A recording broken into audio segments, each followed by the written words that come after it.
Hello students, आज जो है आपको वर्ग 16 के तत्वों के रासायनिक गुणों के बारे में चर्चा किया जाएगा। तो आइए स्टार्ट करते हैं वर्ग 16 के तत्वों के रासायनिक गुण के बारे में। तो ध्यान से देखें, पहला आपका ऑक्सीकरण अवस्थाएं तथा रासायनिक क्रियाशीलता में प्रवृत्तियाँ। तो ऑक्सीकरण अवस्थाओं के बारे में और उनकी रासायनिक क्रियाशीलता क्या होती हैं, उनकी क्या टेंडेंसी होती है, प्रवृत्तियाँ क्या होती हैं, इसके बारे में पहले चर्चा किया जाए। वर्ग 16 के तत्व अनेक ऑक्सीकरण अवस्थाएं प्रदर्शित करते हैं। तो वर्ग 16 के जो तत्व होते हैं वे उनकी ऑक्सीकरण संख्या क्या होती है, अनेक होती है। जैसे देखें ध्यान से, यह आपका टेबल था जिसमें वर्ग 16 के तत्वों की ऑक्सीकरण अवस्थाएं दी हुई हैं। जैसे आप देखो यहाँ पे यह ऑक्सीजन का है, ऑक्सीकरण अवस्था जो है -2 प्लस -1 +1 और +2, ठीक है। उसी तरह से सल्फर का है -2 +2 +4 +6, ठीक है। तो इस तरह से आप देख रहे हैं कि जो -2 ऑक्सीकरण अवस्था है वह जो है ऑक्सीजन के लिए, सल्फर के लिए, सेलेनियम के लिए, टेलुरियम के लिए यह कॉमन है, ठीक है। लेकिन पोलोनियम की ऑक्सीकरण संख्या -2 नहीं है, ठीक है। पोलोनियम की ऑक्सीकरण संख्या +2 है, ठीक है। ऑक्सीजन की भी ऑक्सीकरण संख्या +2 है। सल्फर का, सेलेनियम का, टेलुरियम का, पोलोनियम का भी ऑक्सीकरण संख्या +2 है। लेकिन जो -2 ऑक्सीकरण संख्या है वह जो है पोलोनियम का नहीं है। बाकी तत्वों का ऑक्सीकरण संख्या जो है वो -2 है, ठीक है। तो आइए देखते हैं। वर्ग 16 के तत्व अनेक ऑक्सीकरण अवस्थाएं प्रदर्शित करते हैं। -2 ऑक्सीकरण अवस्था का स्थायित्व वर्ग में नीचे की ओर घटता है, ठीक है। तो जो -2 ऑक्सीकरण अवस्था है उसका जो है वर्ग में नीचे सब जब जाते हैं ऑक्सीजन से पोलोनियम की तरफ, तो -2 ऑक्सीकरण संख्याएं क्या होती हैं, घटती हैं। पोलोनियम कतिपय ही -2 ऑक्सीकरण अवस्था प्रदर्शित करता है। तो आप देख रहे हैं कि पोलोनियम जो है वह, ठीक है, कभी कभी जो है -2 ऑक्सीकरण अवस्था दिखाता है, ठीक है। ऑक्सीजन की विद्युत ऋणात्मकता बहुत उच्च होने के कारण OF2 के उदाहरण को छोड़कर, जिसमें इनकी ऑक्सीकरण अवस्था +2 है, यह केवल -2 ऑक्सीकरण -2 ऋणात्मक ऑक्सीकरण अवस्था दर्शाता है, ठीक है। तो ऑक्सीजन की अगर बात किया जाए तो ऑक्सीजन जो है वह अगर OF2 को छोड़ दिया जाए, क्योंकि OF2 में ऑक्सीजन की ऑक्सीकरण संख्या +2 होती है, इसके अलावा जो भी तत्व हैं अधिकांशतः उसमें ऑक्सीजन की ऑक्सीकरण संख्या क्या होती है, केवल -2, ठीक है। -2 ऋणात्मक ऑक्सीकरण अवस्था दर्शाता है, ठीक है। तो ऑक्सीजन की विद्युत ऋणात्मकता बहुत उच्च होने के कारण OF2 के उदाहरण को छोड़कर, जिसमें इसकी ऑक्सीकरण अवस्था +2 है, OF2 में ऑक्सीजन की ऑक्सीकरण अवस्था क्या होती है, +2 होती है। इसके अलावा यह केवल -2 ऋणात्मक ऑक्सीकरण अवस्था दर्शाता है, ठीक है। वर्ग के अन्य तत्व +2 +4 +6 ऑक्सीकरण अवस्था दर्शाते हैं, लेकिन +4 तथा +6 अधिक सामान्य है, ठीक है। तो आप देख रहे हैं कि वर्ग 16 में तत्वों के द्वारा जो ऑक्सीकरण अवस्था दर्शाई जाती है उसमें +4 और +6 जो है वह क्या है, अधिक सामान्य है। सल्फर, सेलेनियम तथा टेलुरियम सामान्यतया ऑक्सीजन के साथ यौगिक में +4 ऑक्सीकरण अवस्था, ठीक है। सल्फर, सेलेनियम, टेलुरियम यह जो अब ऑक्सीजन के साथ यौगिक बनाते हैं तो उसमें इनकी ऑक्सीकरण संख्या क्या होती है, +4 होती है, ठीक है। सल्फर, सेलेनियम तथा टेलुरियम सामान्यतया ऑक्सीजन के साथ यौगिकों में +4 ऑक्सीकरण अवस्था तथा फ्लोरीन के साथ यौगिकों में +6 ऑक्सीकरण अवस्था दर्शाते हैं, ठीक है। तो आप देख रहे हैं कि सल्फर, सेलेनियम, टेलुरियम जो हैं वह अगर ऑक्सीजन के साथ यौगिक बना रही हैं तो उसमें ऑक्सीकरण संख्या +4 दिखाती हैं, जबकि यह जब फ्लोरीन के साथ ये लोग यौगिक बनाते हैं तो अब ऑक्सीकरण संख्या क्या होती है? +6 होती है। +6 ऑक्सीकरण अवस्था दर्शाते हैं। वर्ग में नीचे की ओर बढ़ने पर +6 ऑक्सीकरण अवस्था का स्थायित्व घटता है। ठीक है, तो जो +6 ऑक्सीकरण अवस्था है उसकी स्टेबिलिटी जो है वर्ग में ऊपर से नीचे जाने पर घटता है। ठीक है, और +4 ऑक्सीकरण अवस्था का स्थायित्व बढ़ता है। ठीक है, तो +4 ऑक्सीकरण अवस्था का स्थायित्व बढ़ता है जबकि +6 ऑक्सीकरण अवस्था का स्थायित्व घटता है। इसका क्या कारण है? तो आप देख रहे हैं कि +4 ऑक्सीकरण अवस्था का स्थायित्व बढ़ता है, यह अक्रिय युग्म प्रभाव के कारण ऐसा होता है। तो अक्रिय युग्म प्रभाव के कारण जो है +4 ऑक्सीकरण अवस्था का स्थायित्व बढ़ता है जबकि +6 ऑक्सीकरण अवस्था का स्थायित्व घटता है। ठीक है, तो +4 तथा +6 ऑक्सीकरण अवस्थाओं में आबंधन प्राथमिक रूप से सहसंयोजक होता है। ठीक है, तो +4 चाहे ऑक्सीकरण अवस्था हो चाहे +6 ऑक्सीकरण अवस्था हो, उस समय जो बॉन्डिंग बनेगी, जो आबंधन होगा, वह प्राथमिक रूप से कैसा होता है? सहसंयोजक बंध होता है, कोवैलेंट बॉन्ड होता है। ठीक है स्टूडेंट्स, तो यह था आपका ऑक्सीकरण अवस्था तथा रासायनिक क्रियाशीलता में प्रवृत्तियों के बारे में। ठीक है, अब आइए देखते हैं अगली हेडिंग, ऑक्सीजन का असामान्य व्यवहार के बारे में। ऑक्सीजन जो है वह वर्ग 16 में असामान्य व्यवहार दिखाता है, अन्य तत्वों से अलग गुण दिखाता है। तो इसके बारे में आइए चर्चा करते हैं, ऐसा क्यों होता है। देखिए ध्यान से, द्वितीय आवर्त में उपस्थित पी ब्लॉक के अन्य सदस्यों की भांति ऑक्सीजन का असामान्य व्यवहार इसके छोटे आकार तथा उच्च विद्युत ऋणात्मकता के कारण होता है। ठीक है, तो आप देख रहे हैं कि वर्ग पी में, पी ब्लॉक के वर्ग 16वें में, ठीक है, जो द्वितीय आवर्त में पी ब्लॉक के सदस्य में जो ऑक्सीजन है वह अपने ग्रुप के अन्य सदस्यों के साथ असामान्य व्यवहार दिखाता है।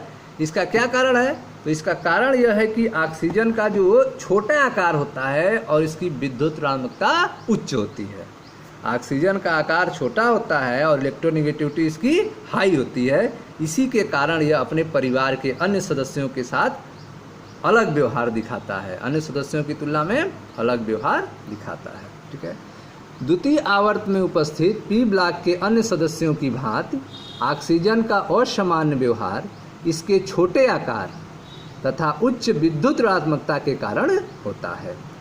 छोटे आकार तथा उच्च विद्युत ऋणात्मकता के प्रभावों का एक विशिष्ट उदाहरण जल में प्रबल हाइड्रोजन बंध की उपस्थिति है, जो कि H2S में नहीं पाया जाता है। ठीक है, तो आप देख रहे हैं कि छोटा आकार और प्रबल विद्युत ऋणात्मकता का प्रभाव अगर देखा जाए, इफेक्ट देखा जाए, तो इसका उदाहरण होता है जल और H2S। हाइड्रोजन सल्फाइड जो है, यह जो है आपका, इसमें हाइड्रोजन बंध नहीं पाया जाता है। हाइड्रोजन सल्फाइड में हाइड्रोजन बंध नहीं पाया जाता है, जबकि H2O में हाइड्रोजन बंध पाया जाता है, क्योंकि H2O में जो है ऑक्सीजन होता है, जो छोटे आकार के कारण और प्रबल विद्युत ऋणात्मकता होने के कारण जो है, ठीक है, वो उसमें हाइड्रोजन बंध पाया जाता है, जबकि हाइड्रोजन सल्फाइड में सल्फर होता है और उसमें हाइड्रोजन बंध नहीं पाया जाता है, जिसके कारण हाइड्रोजन सल्फाइड का व्यवहार अलग होता है और H2O का व्यवहार अलग होता है। ठीक है, हाइड्रोजन, ठीक है, H2O जो है वो लिक्विड के रूप में पाया जाएगा, तरल के रूप में पाया जाएगा, जबकि हाइड्रोजन सल्फाइड जो है गैस के रूप में पाया जाता है। ठीक है, तो हाइड्रोजन बॉन्डिंग का आपने इफेक्ट देखा कि H2O जो है हाइड्रोजन बॉन्डिंग के कारण लिक्विड रूप में पाया जा रहा है और हाइड्रोजन बॉन्डिंग हाइड्रोजन सल्फाइड में नहीं है, H2S में नहीं है, जिसके कारण वह गैस के रूप में पाया जाता है। ठीक है, ऑक्सीजन में डी कक्षकों की अनुपस्थिति, ऑक्सीजन जो है वह द्वितीय आवर्त में पड़ता है, इसलिए उसमें डी कक्षक नहीं होते हैं। ऑक्सीजन में डी कक्षकों की अनुपस्थिति के कारण इसकी संयोजकता 4 तक सीमित होती है। ठीक है, तो ऑक्सीजन में डी कक्षक नहीं होते हैं, इसलिए इसकी जो बैलेंसी होती है, संयोजकता जो होती है, वह 4 तक सीमित होती है और व्यवहार में 2 से अधिक दुर्लभ है। अगर व्यवहार में ऑक्सीजन की संयोजकता 2 से अधिक खोजा जाए तो वह क्या होता है? दुर्लभ होता है। दूसरी ओर वर्ग के अन्य तत्वों की संयुक्ता कोष का विस्तार हो सकता है और संयुक्ता 4 से अधिक होती है। ठीक है, तो ऑक्सीजन को अगर छोड़ दिया जाए, उसके परिवार के अन्य सदस्यों की बात की जाए तो अन्य सदस्यों की जो संयुक्ता होगी वह अधिक हो सकती है। ठीक है, 4 से अधिक हो सकती है, क्योंकि उनके पास जो है डी ऑर्बिटल पाया जाता है और वह अपने कोष का विस्तार कर सकते हैं। ठीक है, यह था आपका ऑक्सीजन का असमान व्यवहार। इसमें आपने देखा कि द्वितीय आवर्त में उपस्थित पी ब्लॉक के अन्य सदस्यों की भांति ऑक्सीजन का असमान व्यवहार इसके छोटे आकार तथा उच्च विद्युदात्मकता के कारण होता है। छोटा आकार और उच्च विद्युदात्मकता के प्रभावों का एक विशिष्ट उदाहरण जल में प्रबल हाइड्रोजन बंध की उपस्थिति है, जो कि H2S में नहीं पाया जाता है। इसीलिए H2O जो है जल के द्रव के रूप में पाया जाता है, जबकि H2S गैस के रूप में पाया जाता है। ऑक्सीजन में डी कक्षकों की अनुपस्थिति के कारण इसकी संयुक्ता 4 तक सीमित होती है और व्यवहार में 2 से अधिक दुर्लभ होता है। दूसरी ओर वर्ग के अन्य तत्वों की संयुक्ता कोष का विस्तार हो सकता है, क्योंकि उनमें डी ऑर्बिटल पाया जाता है और उनकी संयुक्ता 4 से अधिक हो सकती है। ठीक है, यह था आपका ऑक्सीजन का असमान व्यवहार के बारे में। अब आइए देखते हैं कि वर्ग 16 के तत्व जो हैं वह कैसे अभिक्रिया करते हैं हाइड्रोजन के प्रति। ठीक है, तो वर्ग 16 परिवार के जो सदस्य हैं वह हाइड्रोजन के प्रति कैसे अभिक्रिया करते हैं और हाइड्रोजन से जुड़कर कैसे यौगिक तैयार करते हैं, इनके बारे में थोड़ी सी चर्चा करते हैं। तो पहला आप देखो हाइड्रोजन के प्रति क्रियाशीलता। वर्ग 16 के जो तत्व हैं उनकी हाइड्रोजन के प्रति क्या क्रियाशीलता है, इसको हम देखते हैं। देखिए ध्यान से, वर्ग 16 के सभी तत्व H2E प्रकार के हाइड्राइड बनाते हैं। ठीक है, तो आप देख रहे हैं कि जो वर्ग 16 के सभी तत्व हैं वह हाइड्राइड बनाते हैं। और किस टाइप का हाइड्राइड बनाते हैं? H2E टाइप का हाइड्राइड बनाते हैं। जैसे अगर E के जगह पे क्या हो सकता है? ऑक्सीजन, सल्फर, सेलेनियम, टेलेनियम, पोलोनियम, कोई में से एक हो सकता है E की जगह पे। अगर ऑक्सीजन को लेते हैं E के जगह पे तो हो जाएगा H2O, सल्फर को लोगे तो H2S, सेलेनियम को लेंगे तो H2SE, टेलोरियम को लेंगे H2TE, पोलोनियम को लेंगे H2PO। ठीक है, तो इस तरह आप देख रहे हैं कि वर्ग 16 के सभी तत्व जो हैं वह H2E प्रकार के हाइड्राइड बनाते हैं। ठीक है, हाइड्राइडों के कुछ गुण 7.5 में दिए गए हैं। ठीक है, तो हाइड्राइडों के कुछ यहाँ पर गुण दिए गए हैं इस टेबल में। तो आइए कुछ गुण को देख लेते हैं ध्यान से। 7.5 वर्ग 16। ठीक है, 7.5 यह है आपका वर्ग 16 के तत्वों के हाइड्राइडों के गुणों के बारे में यहाँ पर दिया हुआ है। इसको देखते हैं। गुण में पहला है आपका गलनांक। ठीक है, H2O, H2S, H2SC, H2TE। ठीक है, यह हाइड्राइड है हाइड्रोजन के, जो H2E टाइप के हाइड्राइड बन रहा है वर्ग 16 के सदस्यों के द्वारा। तो ऑक्सीजन के द्वारा H2O टाइप है, तो इसका गलनांक आप देखें 273, H2S 188, H2SC 208 और H2TE का है 222। ठीक है, तो इसमें आप देख रहे हैं कि जो गलनांक है वह H2O का गलनांक का मान अधिक है, 273 केल्विन है। ठीक है, उसकी तुलना में H2S का गलनांक कम है, केवल 188 है। तो यह इसमें दोनों में आप देख रहे हैं डिफरेंस है। H2O का गलनांक ज़्यादा है जबकि H2S का मान कम है। ऐसा क्यों होता है? क्योंकि H2O में हाइड्रोजन बन पाया जाता है, H2S में नहीं पाया जाता है, इसलिए इस गलनांक में डिफरेंस दिखाई दे रहा है। ठीक है, उसके बाद उसके नीचे के सदस्यों में गलनांक का मान बढ़ता है। तो आप देख रहे हैं H2SC का मान 208 और H2TE का मान 222 केल्विन है। ठीक है, क्वथनांक अगर देखा जाए तो क्वथनांक में आप देख रहे हैं कि H2O का क्वथनांक 373 केल्विन है। ठीक है, और H2S का क्वथनांक 213 केल्विन है और H2SC का 232 और H2TE का 269 केल्विन है। ठीक है, तो आप देख रहे हैं कि वर्ग के सदस्यों में क्वथनांक जो है सबसे अधिक H2O का है। ठीक है, इसमें हाइड्रोजन बंध पाया जाता है, H2O का क्वथनांक सबसे अधिक है, बाकी सदस्यों का जो है H2O से कम है। नीचे की ओर आने पर आप देख रहे हैं H2S में कम है, बाकी सदस्यों में क्वथनांक का मान बढ़ रहा है। हाइड्रोजन और सदस्यों के बीच की दूरी देखा जाए ठीक है, He की दूरी देखा जाए तो आप देख रहे हैं H2O में जो हाइड्रोजन है और ऑक्सीजन की दूरी जो है वह केवल 96 पिकोमीटर है, जबकि अन्य सदस्यों में मान बढ़ रहा है 134 से 146 से 169 हो रहा है। ठीक है, HS की बीच की दूरी 134 पिकोमीटर, HSC की दूरी जो है 146 पिकोमीटर, जबकि H2 ठीक है HTE की दूरी है 169 पिकोमीटर। तो वर्ग में ऊपर से नीचे जाने पर दूरी का मान क्या होता है, बंद दूरी का मान बढ़ता है। सबसे कम दूरी किसका होता है, H2O में H और O का दूरी होता है सबसे कम 96 पिकोमीटर होता है। ऐसा ऑक्सीजन के उच्च विद्युदानता के कारण होता है। ठीक है, अगर बंद कोण की बात की जाए, HEH के कोण की बात की जाए तो आप देख रहे हैं कि बंद कोण में सबसे अधिक जो है 104 डिग्री जो है H2O में है, इसमें काफ़ी प्रतिकर्षण हो रहा है, 104 डिग्री बंद कोण पाया जा रहा है। बाकी सदस्यों में ऊपर से नीचे जाने पर कोई विशेष फर्क नहीं पड़ रहा है, बहुत कम चेंज हो रहा है, 92 से 91 से 90। फार्मेशन एंथैल्पी की बात की जाए, delta H formation enthalpy kilojoule पर मोल में, तो आप देख रहे हैं फार्मेशन एंथैल्पी में सबसे ऋणात्मक जो है वह H2O का है -286 किलोजूल पर मोल। ठीक है, बाकी सदस्यों में आप देख रहे हैं H2S का सबसे कम है -20 किलोजूल पर मोल है, H2SC का 73 है और H2TE का 100 किलोजूल पर मोल है। ठीक है, डिसोसिएशन एंथैल्पी की बात की जाए, डेल्टा H वियोजन एंथैल्पी किलोजूल पर मोल का, तो आप देख रहे हैं कि सबसे अधिक जो है वियोजन एंथैल्पी का मान वो H2O का है, वह 463 किलोजूल पर मोल है। ठीक है, बाकी सदस्यों का मान जो है ऊपर से नीचे के जाने पर घट रहा है।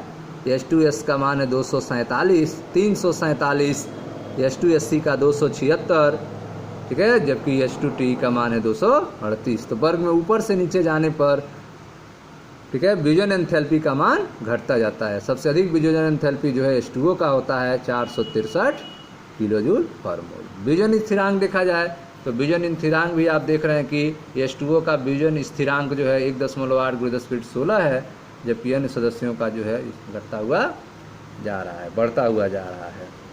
ठीक है ना, तो आइए अब थोड़ा सा पढ़ते हैं, ध्यान दें। हाइड्रोजन की प्रतिक्रियाशीलता, तो वर्ग 16 के सभी तत्व H2E प्रकार के हाइड्राइड बनाते हैं। हाइड्राइडों के कुछ गुण आपने देखा, इनका अम्लीय गुण H2O से H2TE तक बढ़ता है। अम्लीय गुण जो है ठीक है वह आप देख रहे हैं कि H2O से लेकर H2TE तक बढ़ता है। ठीक है, अम्लीय गुण मतलब जो आपका यौगिक बन रहा है, हाइड्राइड बन रहा है, उससे हाइड्रोजन का निकल जाना। जब उस हाइड्राइड से हाइड्रोजन आयन के रूप में निकल जाएगा तो वह क्या दिखाएगा, वह यौगिक अम्लता दिखाई देगा, वह अम्लता शो करेगा, एसिडिटी शो करेगा। ठीक है, तो यौगिक से जो हाइड्राइड बना हुआ है उससे हाइड्रोजन का निकलना अर्थात बंध का टूटना, जब बंध टूटेगा तभी जो है हाइड्रोजन अलग होगा, तभी जो है अम्लता में वृद्धि होगी। ठीक है, तो वियोजन एंथैल्पी अगर देखा जाए वियोजन एंथैल्पी का मान, तो अम्लीय गुण में वृद्धि को वर्ग में नीचे की ओर जाने के लिए बंध हाइड्रोजन और जो वर्ग 16 के तत्व हैं उनके बीच का जो बंध है वह वियोजन एंथैल्पी की कमी द्वारा समझा जा सकता है। ठीक है, कि जैसे जैसे हम ऊपर से नीचे जा रहे हैं बंध वियोजन एंथैल्पी का मान क्या हो रहा है, घट रहा है। जब बंध वियोजन एंथैल्पी का मान घटेगा तो बंध जो है जल्दी से टूट जाएगा। ठीक है, जिसका मान सबसे कम होगा उसका बंध जल्दी टूट जाएगा, हाइड्रोजन अलग हो जाएगा और वह ज़्यादा अम्लीय होगा। ठीक है, तो इसका अम्लीय गुण H2O से H2TE तक बढ़ता है। तो सबसे ज़्यादा अम्लीय गुण कौन होगा, H2TE होगा, क्योंकि इसका बंध वियोजन एंथैल्पी जो है सबसे कम होगा। ठीक है, बंध वियोजन एंथैल्पी सबसे कम होगा, 238 किलोजूल पर मोल आप देख रहे हैं। यह बंध जो है आसानी से टूट जाएगा, जिससे हाइड्रोजन अलग होगा और अम्लता शो करेगा। तो वर्ग में ऊपर से नीचे जाने पर अम्लीय गुण बढ़ता है, क्योंकि बंध वियोजन एनर्जी का मान जो है कम होता है। ठीक है, तो अम्लीय गुण में वृद्धि को वर्ग में नीचे की ओर जाने पर के लिए बंध वियोजन एंथैल्पी की कमी द्वारा समझा जा सकता है। बंध वियोजन एंथैल्पी में वर्ग में नीचे की ओर जाने पर, ठीक है, वर्ग में नीचे की ओर जाने पर कमी होने के कारण हाइड्राइडों के तापीय स्थायित्व में भी H2O से लेकर H2PO तक कमी होती है। ठीक है, तो आप देख रहे हैं कि वर्ग में जब ऊपर से नीचे जाते हैं तो हाइड्राइडों का तापीय स्थायित्व भी क्या होता है, घटता जाता है। ठीक है, हाइड्राइडों का जो तापीय स्थायित्व है उसका भी मान क्या होता है, कम होता जाता है जब हम H2O से H2PO की तरफ जाते हैं, अर्थात वर्ग 16 में ऊपर से नीचे की तरफ जाते हैं। जल के अतिरिक्त सभी हाइड्राइड अपचायक गुण वाले होते हैं तथा यह गुण H2S से लेकर H2T तक बढ़ता है। ठीक है, तो आप देख रहे हैं कि जल के अलावा जो सभी हाइड्राइड हैं वे अपचायक गुण दिखाते हैं और यह गुण जो है H2S से लेकर H2TE तक बढ़ता है। ठीक है, यह था आपका हाइड्रोजन के प्रति क्रियाशीलता वर्ग 16 का। अब अगला देखते हैं ऑक्सीजन के प्रति क्रियाशीलता कैसी होती है।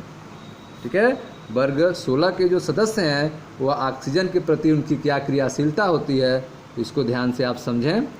ये सभी तत्व EO2 तथा EO3 प्रकार के ऑक्साइड बनाते हैं। ठीक है, तो जो वर्ग 16 के तत्व हैं वे सभी तत्व जो हैं वो ऑक्साइड कैसे बनाते हैं ऑक्सीजन से मिलकर, EO2 तथा EO3 प्रकार का ऑक्साइड बनाते हैं। जहाँ E पर कौन है, ई पर है आपके सल्फर, सेलेनियम, टेलोनियम तथा पोलोनियम।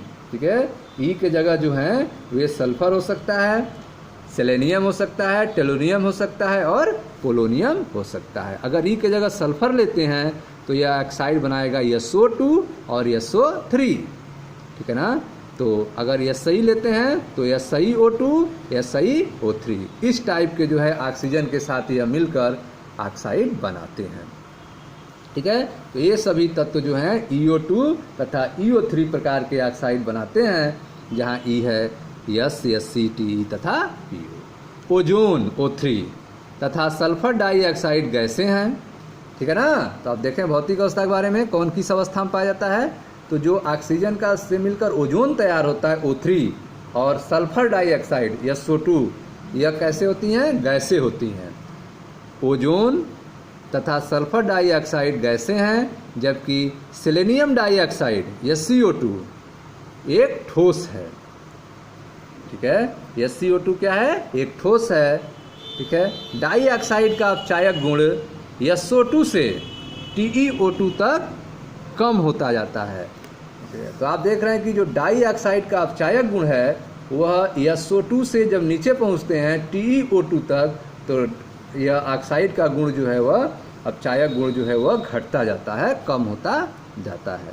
तो आप देख रहे हैं कि ओजोन और सल्फर डाइऑक्साइड क्या होती हैं, गैसें होती हैं, जबकि सेलेनियम डाइऑक्साइड SCO2 क्या है, एक ठोस होता है।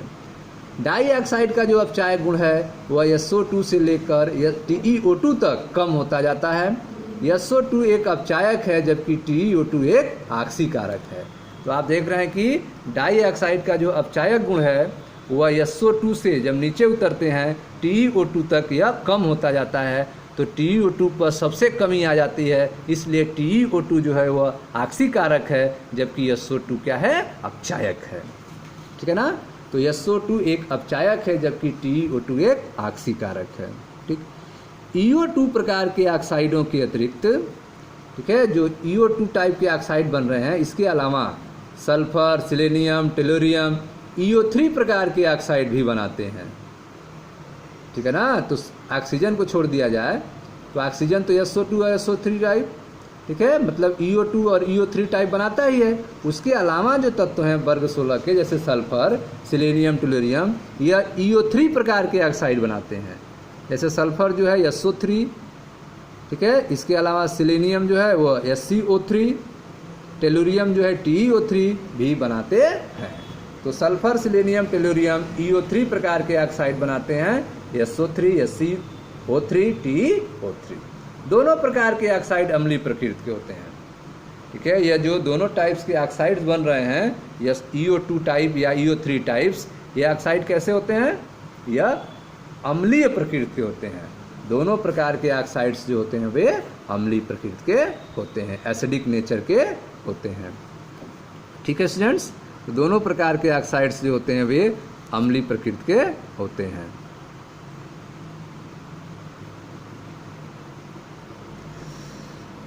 तो यह आपने देखा ऑक्सीजन के प्रति क्रियाशीलता के बारे में, जिसमें आपने देखा ये सभी तत्व जो है EO2 और EO3 प्रकार के ऑक्साइड बनाते हैं, जहां E के जगह पे आप लिख सकते हैं सल्फर, सिलेनियम, टुलेरियम और पोलोनियम। ओजोन और सल्फर डाइऑक्साइड गैसें होती हैं, जबकि सिलेनियम डाइऑक्साइड ठोस होता है। ठीक, डाइऑक्साइड का अपचायक गुण जो है SO2 से TeO2 तक कम होता जाता है, इसलिए जो सल्फर डाइऑक्साइड है वो एक अच्छा अपचायक होता है, जबकि TeO2 एक ऑक्सीकारक होता है। EO2 प्रकार के ऑक्साइडों के अलावा सल्फर, सिलेनियम, टेलुरियम जो है वह EO3 प्रकार का ऑक्साइड बनाता है, जैसे SO2, SO3, SCO3, TeO3। दोनों प्रकार के ऑक्साइड जो होते हैं वह अम्लीय होते हैं। ठीक है, अब आइए देखते हैं हैलोजन के प्रति क्रियाशीलता। यह वर्ग 16 के जो सदस्य हैं वे हैलोजन के प्रति उनकी क्या अभिक्रियाशीलता है, इसके बारे में चर्चा करते हैं। ये जो हैलोजन से अभिक्रिया करते हैं तो किस टाइप के यौगिक बनाते हैं, इसकी हम चर्चा करते हैं। तो आइए स्टार्ट करते हैं हैलोजन के प्रति क्रियाशीलता। देखिए ध्यान से, वर्ग 16 के तत्व EX6, EX4 तथा EX2 प्रकार के अनेक हैलाइड बनाते हैं। तो जो वर्ग 16 के तत्व हैं वह EX6 टाइप के, EX4 टाइप के, EX2 प्रकार के अनेक हैलाइड बनाते हैं, जहाँ E जो है इस वर्ग का धातु है। E क्या है? इस वर्ग का धातु है, और X एक हैलोजन है। X क्या है? एक हैलोजन है, और E क्या है? इस वर्ग का धातु है। ठीक है, हैलाइडों के स्थायित्व की अगर बात की जाए तो हैलाइडों का स्थायित्व को जो घटने का क्रम है, ठीक है, वह fluorine greater than chlorine greater than bromine greater than iodine. ठीक है, तो हैलाइडों में अस्थायित्व में स्टेबिलिटी में सबसे कम स्टेबल कौन सा होगा? जो I के साथ बना हुआ हैलाइड होगा। ठीक है, स्टेबिलिटी में आप देख रहे हैं कि सबसे ज़्यादा स्टेबल जो है वह फ्लोरीन है, उसके बाद ये आपका घटता हुआ क्रम है। ठीक है ना, सबसे कम स्टेबल जो है वह आयोडीन है। तो आप देख रहे हैं कि वर्ग 16 के तत्व EX6, EX4, EX2 प्रकार के अनेक हैलाइड बनाते हैं, जहां E जो है वर्ग 16 वर्ग का धातु है और X एक हैलोजन है। हेक्सा हाइलाइडों, ठीक है, हेक्सा हाइलाइडों जैसे SF6, अगर E के जगह हम सल्फर ले लेते हैं और X की जगह फ्लोरीन लेते हैं तो बन जाएगा SF6, SF4, SF2। ठीक है, तो हेक्सा हाइलाइडों में केवल हेक्सा फ्लोराइड ही अस्थाई हैलाइड होता है। ठीक है, अगर हेक्सा हैलाइड की बात की जाए तो उसमें जो हेक्सा फ्लोराइड बनता है SF6, वही जो क्या होता है? अस्थाई हैलाइड होता है। ठीक है, सभी हेक्सा फ्लोराइड गैसीय प्रकृति के होते हैं। ठीक है, जो सभी हेक्सा फ्लोराइड होते हैं वह सब कैसे होते हैं? गैसीय प्रकृति के होते हैं। इनकी संरचना अष्टफलकी होती है। ठीक है, इनकी प्रकृति जो होती है वह गैसीय होती है, और स्ट्रक्चर कैसा होता है? अष्टफलकीय होता है। सल्फर का जो हेक्साफ्लोराइड है SF6, वह त्रिविमीय कारणों से असाधारण रूप से अस्थायी होता है। ठीक है, हेक्सा हैलाइड जो होते हैं, हेक्सा हैलाइडों में अगर बात किया जाए तो केवल हेक्सा फ्लोराइड ही अस्थाई हैलाइड होता है, SF6 ही। लेकिन सल्फर का जो हेक्सा फ्लोराइड होता है SF6, वह त्रिविमीय कारणों से असाधारण रूप से अस्थाई होता है। ठीक है, तो आप देख रहे हैं कि वर्ग 16 के तत्व EX6, EX4, EX2 प्रकार के अनेक हैलाइड बनाते हैं, जहां E जो है, ठीक है, इस वर्ग का धातु है तथा X एक हैलोजन है। हैलाइडों का स्थायित्व के घटने का क्रम आप देख रहे हैं, fluorine greater than chlorine greater than bromine greater than iodine है। हेक्सा हैलाइडों में केवल हेक्सा फ्लोराइड ही अस्थाई हैलाइड होते हैं। जो हेक्सा फ्लोराइड बनता है वही क्या होते हैं? अस्थाई हैलाइड होते हैं। सभी हेक्सा फ्लोराइड गैसीय प्रकृति के होते हैं। जो सभी हेक्सा फ्लोराइड बनते हैं वो सब क्या होते हैं? गैसीय नेचर के होते हैं। इनकी संरचना अष्टफलकीय होती है। हेक्सा फ्लोराइडों की संरचना कैसी होती है? ऑक्टाहेड्रल अष्टफलकीय होती है। सल्फर का हेक्सा फ्लोराइड जो होता है वह SF6, वह त्रिविमीय कारणों से असाधारण रूप से अस्थायी होता है। ठीक है, अब आइए EX4 की बात करते हैं। टेट्राफ्लोराइडों, टेट्राफ्लोराइडों में SF4, ठीक है, टेट्राफ्लोराइडों में SF4 एक गैस है। ठीक है। SCF4 द्रव है तथा TeF4 एक ठोस है। तो आप देख रहे हैं कि जो हेक्साफ्लोराइड होते हैं वे सब गैस प्रकृति के होते हैं, ठीक है। लेकिन जो टेट्राफ्लोराइड हैं उसमें आप देख रहे हैं कि SF4 जो है वह गैस के रूप में है, SCF4 जो है वह द्रव के रूप में है, जबकि TeF4 जो है वह ठोस के रूप में है, ठीक है। ये हेक्साफ्लोराइड sp3d संकरित होते हैं। ये जो आपके हेक्साफ्लोराइड हैं वे कैसे संकरित होते हैं? sp3d टाइप में संकरित होते हैं। अतः इनकी संरचना त्रिकोणीय द्विपिरामिडी होती है। इनकी संरचना कैसी होती है? त्रिकोणीय द्विपिरामिडी होती है, ठीक है। तो आप टेट्राफ्लोराइडों की बात कर रहे हैं, ठीक है। तो यहाँ पे आपका टेट्राफ्लोराइड होगा, तो टेट्राफ्लोराइड जो होगा, हेक्साफ्लोराइड नहीं होगा, या रंग है। तो टेट्राफ्लोराइड जो होगा वो कैसे संकरित होते हैं? sp3d संकरित होते हैं। और इनकी संरचना कैसी होगी? त्रिकोणीय द्विपिरामिडी होती है। इसकी संरचना जो टेट्राफ्लोराइडों की होती है वो कैसी होती है? त्रिकोणीय द्विपिरामिडी होती है, जिसमें एक निरक्षीय स्थिति पर एक एकाकी इलेक्ट्रॉन युगल होता है, ठीक है, जिसके एक इक्वेटोरियल पोजीशन पे क्या पाया जाता है? लोन पेयर ऑफ इलेक्ट्रॉन पाए जाते हैं, ठीक है, जिसमें एक निरक्षीय स्थिति पर एक एकाकी इलेक्ट्रॉन युगल होता है। और यह ज्यामिति जो दिखाते हैं वह सीसा ज्यामिति दिखाते हैं। इनकी जो ज्यामिति होती है उसको सीसा ज्यामिति भी कहते हैं, ठीक है। तो यह इनके स्ट्रक्चर के बारे में हो गया। अब आगे आइए देखते हैं।